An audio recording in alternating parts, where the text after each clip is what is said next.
Hello guys, ஆக்சுவலாக நான் ஒரு சின்ன இன்சிடென்ட் பற்றி ஷேர் பண்ணணும்னு நினைக்கிறேன். ஸோ இது வந்து எல்லா ஃபோட்டோகிராஃபர்ஸ்க்குமே ரிலேட் ஆகும். அண்ட் ரீசெண்டாக கூட நிறைய பேர் இதை க்ராஸ் பண்ணி வந்திருப்பீங்க. இது நிறைய பேருக்கு நடந்திருக்கலாம். இன்ஸ்டாகிராமில் எனக்கு வந்து ஒரு வெட்டிங் என்கொயரி வந்துச்சு. ஸோ நான் அவங்களுக்கு மெசேஜ் பண்ணியிருந்தேன், அவங்களுமே எனக்கு மெசேஜ் பண்ணியிருந்தாங்க. ஸோ இது ரெகுலராக ஒரு ஃபாலோஅப் மாதிரி நானுமே பண்ணிட்டு இருந்தேன், அவங்களுமே பண்ணிட்டு இருந்தாங்க. யூஸ்வலி நான் வந்து எப்பயுமே கிளைண்ட்ஸை வந்து பிளாக் டோர் ஆஃபீஸ்க்கு தான் கூப்பிடுவேன். ஏன்னா அது வந்து கொஞ்சம் ப்ரொஃபஷனலிசமாக இருக்கும் அப்படின்றதுக்காக. ப்ளஸ் நான் ஆல்பம் வீடியோஸ் எல்லாமே கொஞ்சம் காட்டி எக்ஸ்பிளைன் பண்ணலாம், ஸோ அது கொஞ்சம் பெட்டராக இருக்கும் அப்படின்றதுக்காக நான் எப்பயுமே ஆஃபீஸ் தான் வர சொல்லுவேன். அவங்களுக்கு வந்து அவங்களோட பிளேஸில் மீட் பண்ணோம் அப்படின்ற மாதிரி இருந்தாங்க. ஸோ அவங்க வந்து வீட்டுக்கு வாங்க, நம்ம இங்கே மீட் பண்ணலாம் அப்படின்ற மாதிரி சொன்னாங்க.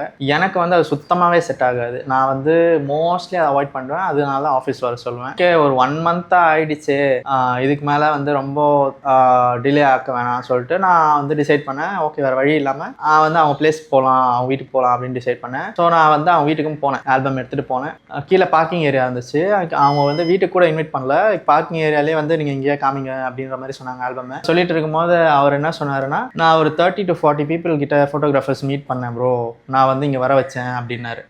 சரி ஓகே அப்படின்னு நானும் பேசிகிட்டு இருந்தோம், டிஸ்கஸ் பண்ணிருந்தோம். ஸோ எனக்கு வந்து அவர் எப்படி சொல்கிறாரு அப்படின்னு பார்த்தீங்கன்னா, லைக் அவரோட ரெக்வயர்மெண்ட்ஸ் வந்து ஒரு 1.5, ஒரு ரீசனபிளாக பண்ணோன்னா 1.5 அந்த ரேஞ்சில், எல்லாருமே அந்த ரேஞ்சில் தான் பண்ணுவாங்க மோஸ்ட்லி அந்த அவரோட ரெக்வயர்மெண்ட்ஸ்க்கு. அவர் என்ன சொல்கிறாரு அப்படின்னா, எல்லாருமே எனக்கு வந்து 1.5 தான் கோட் பண்ணாங்க, நான் அவங்கள வந்து ட்ராக் பண்ணி நான் வந்து ஒரு 110க்கு நான் வந்து ஓகே பண்ணேன் அப்படின்ற மாதிரி சொன்னார். ஸோ எனக்கு அப்போ தான் ஒரு விஷயம் ஸ்ட்ரைக் ஆச்சு. It's not about the budget, it's about the respect. So என்ன அப்படின்னா, எவ்ரி ஃபோட்டோகிராஃபர்ஸ் எல்லாருமே இங்கே அவங்களோட ஹார்ட் அண்ட் சோல் போட்டு எஃபர்ட்ஸ் அவ்வளோ போட்டு ஒர்க் பண்ணுறாங்க. ஒரு வெட்டிங் ஆகட்டும், ஒரு ஃபோட்டோ ஆகட்டும், வீடியோ ஆகட்டும், எல்லாமே சரி. நான் வந்து அவருக்கு வீட்டுக்கு வந்தோடனே ஒரு வாட்ஸ்அப் மெசேஜ் பண்ணேன். ஸோ அதை நான் ஸ்க்ரீன்ஷாட் போடுறேன். ஸோ அதில் என்ன சொல்லியிருக்கேன் அப்படின்னா, the way you treated me was not so respectful. அது வந்து அது ப்ரொஃபஷ்னலிசமாகவும் இல்லை, அது வந்து ஒரு பேசிக் ஹியூமன் பீயிங்கை ரெஸ்பெக்ட் பண்ணுற விதமாகவும் இல்லை. ஸோ எனக்கு வந்து இந்த ப்ராஜெக்ட் எடுத்து பண்ணுறதுல விருப்பமே இல்லை அப்படின்ற மாதிரி போட்டிருந்தேன். லைக் இது எப்படின்னா,